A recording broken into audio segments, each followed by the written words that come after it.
हिंदू धर्म में दीपावली के त्योहार का बहुत महत्व होता है। यह त्योहार धनतेरस से शुरू होकर 5 दिनों तक चलता है, इसलिए इसे पंच दिवसीय त्योहार भी कहते हैं। इस बार दीपावली के एक दिन बाद सूर्य ग्रहण लग रहा है। सूर्य ग्रहण अमावस्या तिथि पर लगता है और दीपावली अमावस्या तिथि को मनाई जाती है। ऐसे में दीपावली की रात से ही सूतक काल शुरू हो रहा है। इस बार सूर्य ग्रहण भारत में देखा जाएगा, इसलिए सूतक भारत में भी लगेगा। आइए जानते हैं भारत के किन किन हिस्सों में दिखेगा सूर्य ग्रहण और कहां लगेगा सूतक। अगले महीने अक्टूबर में वर्ष 2022 का दूसरा और अंतिम सूर्य ग्रहण लगने जा रहा है। यह अलग बात है कि दिल्ली एनसीआर समेत पूरे देश में 25 अक्टूबर को लगने वाला अंतिम सूर्य ग्रहण दिखाई नहीं देगा। हिंदू पंचांग के अनुसार 25 अक्टूबर मंगलवार को लगने वाला सूर्य ग्रहण शाम 4:29 पर शुरू होकर 5:42 तक रहेगा। हिंदू धार्मिक मान्यताओं के अनुसार ग्रहण 2 तरह के होते हैं, सूर्य ग्रहण और चंद्र ग्रहण। ज्योतिषी माधव जी का कहना है कि शास्त्रों में ग्रहण लगना शुभ नहीं माना जाता है। पौराणिक ग्रंथों की माने तो जब भी सूर्य या चंद्र ग्रहण लगता है तो इन खगोलीय घटना का प्रभाव देश दुनिया प्रकृति के साथ साथ 12 राशियों पर भी पड़ता है। सूर्य ग्रहण दिल्ली एनसीआर समेत भारत में नहीं दिखाई देगा, इसलिए सूतक काल भी नहीं होगा। 25 अक्टूबर को लगने वाला सूर्य ग्रहण करीब 4 घंटे 3 मिनट का होगा और इस ग्रहण का मोक्ष भारत में नहीं देखा जा सकेगा, क्योंकि सूर्य ग्रहण समाप्त होने से पहले ही सूर्यास्त हो जाएगा। सूर्य ग्रहण का आरंभ 25 अक्टूबर को दिन में 2:29 पर हो रहा है। सूर्य ग्रहण के बारे में नियम है कि इसका सूतक ग्रहण आरंभ होने से 12 घंटे पहले लग जाता है, इसलिए 24 अक्टूबर दिवाली की रात 2:30 से सूर्य ग्रहण का सूतक आरंभ हो जाएगा। दिवाली की रात को साधन के लिए बहुत ही उत्तम माना गया है। इस समय देवी काली की साधना, उपासना, तंत्र साधना की जाती है। महानिशीत काल का समय 24 अक्टूबर को रात 10:55 से 25 अक्टूबर को रात 1:53 तक रहेगा। दिवाली की रात को ग्रहण का सूतक लग जाने से तंत्र साधना और सिद्धि के लिए ये रात बेहद खास रहेगी।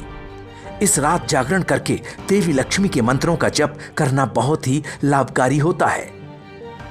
दीपावली के ठीक एक दिन बाद गोवर्धन पूजा की जाती है, लेकिन ग्रहण के दौरान सभी प्रकार के धार्मिक व मांगलिक कार्य वर्जित होते हैं। ऐसे में गोवर्धन पूजा के दिन ग्रहण का सूतक लगने की वजह से इस दिन गोवर्धन पूजा नहीं की जाएगी। पौराणिक कथा के अनुसार जब समुद्र मंथन हुआ था तो उस दौरान मंथन से अमृत भी निकला था, जिसका सेवन देवता और दानव दोनों करना चाहते थे। ऐसे में भगवान विष्णु मोहिनी का रूप धारण करके आए थे और देवताओं को अमृत और दानवों को मदिरा पिलाने लगे थे। लेकिन राहु और केतु जान गए कि भगवान विष्णु सिर्फ देवताओं को ही अमृतपान करा रहे हैं, जिस कारण से चुपके से वो देवताओं का रूप लेकर उनकी पंक्ति में जाकर बैठ गए और मोहिनी के हाथों से थोड़ा सा अमृतपान कर लिया। अमृतपान करने के दौरान चंद्रमा और सूर्यदेव ने देख लिया तो वो राहु केतु हैं, तो उन्होंने भगवान विष्णु को ऐसा करने से रोका, जिसके बाद भगवान विष्णु ने उन्होंने तुरंत ही अपने सुदर्शन चक्र से राक्षस का सिर धड़ से अलग कर दिया। तभी से राहु और केतु समय समय पर सूर्य और चंद्रमा का ग्रहण लगाते आ रहे हैं।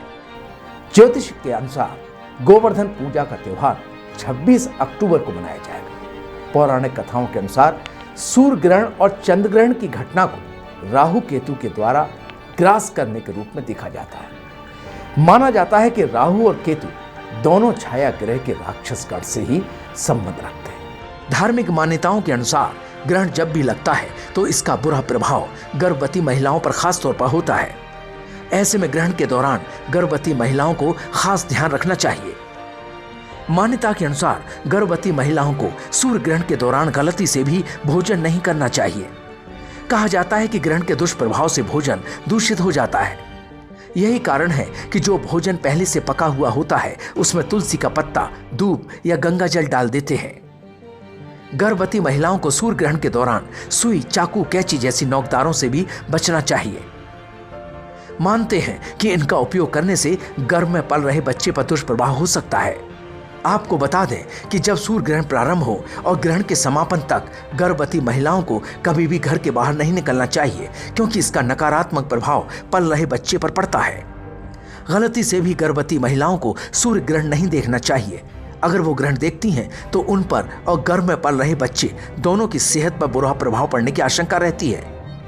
हम आपको बता दें कि सूर्य ग्रहण के दौरान सोलर रेडिएशन से आंखों के नाजुक टिश्यू डैमेज हो जाते हैं, जिस वजह से आंखों में विजन इशू यानी देखने में दिक्कत हो सकती है। इसे रेटिनल सनबर्न भी कहते हैं। आपको बता दें कि सूर्य ग्रहण एक खगोलीय घटना के रूप में देखी जाती है, परंतु इसे नग्न आंखों से कभी नहीं देखना चाहिए। इसे देखने के लिए उच्च कोटि के फिल्टर ग्लास के चश्मे को ही हमेशा इस्तेमाल करना चाहिए। चंद्रमा द्वारा सूर्य के बिंब के पूरे या कम भाग के ढके जाने की वजह से सूर्य ग्रहण 3 प्रकार के होते हैं, जिन्हें पूर्ण सूर्य ग्रहण, आंशिक सूर्य ग्रहण व वलयाकार सूर्य ग्रहण कहते हैं। पूर्ण सूर्य ग्रहण उस समय होता है जब चंद्रमा पृथ्वी के काफी पास रहते हुए पृथ्वी और सूर्य के बीच में आ जाता है और चंद्रमा पूरी तरह से पृथ्वी को अपने छाया क्षेत्र में ले लेता है। इसके फलस्वरूप सूर्य का प्रकाश पृथ्वी तक पहुंच नहीं पाता है और पृथ्वी पर अंधकार जैसी स्थिति उत्पन्न हो जाती है। तब पृथ्वी पर पूरा सूर्य दिखाई नहीं देता। इस प्रकार बनने वाला ग्रहण पूर्ण सूर्य ग्रहण कहलाता है। आंशिक सूर्य ग्रहण में जब चंद्रमा सूर्य व पृथ्वी के बीच में इस प्रकार आए कि सूर्य का कुछ भी भाग पृथ्वी से दिखाई नहीं देता है, अर्थात चंद्रमा सूर्य के केवल कुछ भाग को ही अपनी छाया में ले पाता है। इससे सूर्य का कुछ भाग ग्रहण ग्रास में तथा कुछ भाग ग्रहण से अप्रभावित रहता है, तो पृथ्वी के उस भाग विशेष में लगा ग्रहण आंशिक सूर्य ग्रहण कहलाता है। वलयाकार सूर्य ग्रहण में जब चंद्रमा पृथ्वी के काफी दूर रहते हुए पृथ्वी और सूर्य के बीच में आ जाता है, अर्थात चंद्र सूर्य को इस प्रकार से ढकता है कि सूर्य का केवल मध्य भाग ही छाया क्षेत्र में आता है और पृथ्वी से देखने पर चंद्रमा द्वारा सूर्य पूरी तरह ढका दिखाई नहीं देता, बल्कि सूर्य के बाहर का क्षेत्र प्रकाशित होने के कारण कंगन या वलय के रूप में चमकता दिखाई देता है। कंगन आकार में बने सूर्य ग्रहण को ही वलयाकार सूर्य ग्रहण कहते हैं। खगोल शास्त्रियों ने गणित से निश्चित किया है कि 18 वर्ष 18 दिन की समय अवधि में 41 सूर्य ग्रहण और 29 चंद्र ग्रहण होते हैं। एक वर्ष में 5 सूर्य ग्रहण तथा 2 चंद्र ग्रहण तक हो सकते हैं, किंतु एक वर्ष में 2 सूर्य ग्रहण तो होने ही चाहिए।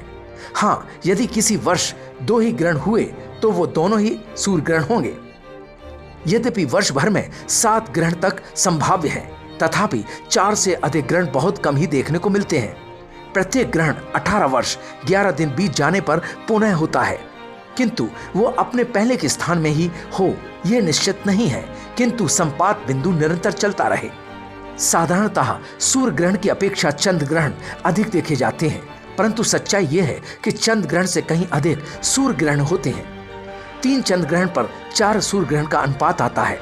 चंद्र ग्रहणों से अधिक देखे जाने का कारण होता है कि वे पृथ्वी के आधे से अधिक भाग में दिखलाई पड़ते हैं, जबकि सूर्य ग्रहण पृथ्वी के बहुत बड़े भाग में प्रायः 100 मील से कम चौड़े और 200 से 3000 मील लंबे भूभाग में दिखलाई पड़ते हैं। उदाहरण के तौर पर यदि मध्य प्रदेश में खग्रास, जो संपूर्ण सूर्य बिंब को ढकने वाला होता है, ग्रहण हो, तो गुजरात में खंड सूर्य ग्रहण, जो सूर्य बिंब के अंश को ही ढकता है, दिखलाई देगा और उत्तर भारत में वो दिखाई ही नहीं देगा। ऋषि मुनियों ने सूर्य ग्रहण लगने के समय भोजन के लिए मना किया है, क्योंकि उनकी मान्यता थी कि ग्रहण के समय में कीटाणु बहुलता से फैल जाते हैं। खाद्य वस्तु, जल आदि में सूक्ष्म जीवाणु एकत्रित होकर उसे दूषित कर देते हैं। इसलिए ऋषियों ने पात्रों में कुश डालने को कहा है, ताकि सब कीटाणु कुश में एकत्रित हो जाएं और उन्हें ग्रहण के बाद फेंका जा सके। पात्रों में अग्नि डालकर उन्हें पवित्र बनाया जाता है ताकि कीटाणु मर जाए। ग्रहण के बाद स्नान करने का विधान भी इसीलिए बनाया गया, ताकि स्नान से शरीर के अंदर ऊष्मा का प्रभाव बढ़े, भीतर बाहर के कीटाणु नष्ट हो जाएं और धुलकर बह जाएं। ग्रहण एक खगोलीय घटना है जब चंद्रमा पृथ्वी और सूर्य के मध्य में होकर गुजरता है तथा पृथ्वी से देखने पर सूर्य पूर्ण अथवा आंशिक रूप से चंद्रमा द्वारा आच्छादित होता है। यानी कि जब सूर्य और पृथ्वी के बीच में चंद्रमा आ जाता है तो चंद्रमा के पीछे सूर्य का एक बिंब कुछ समय के लिए ढक जाता है।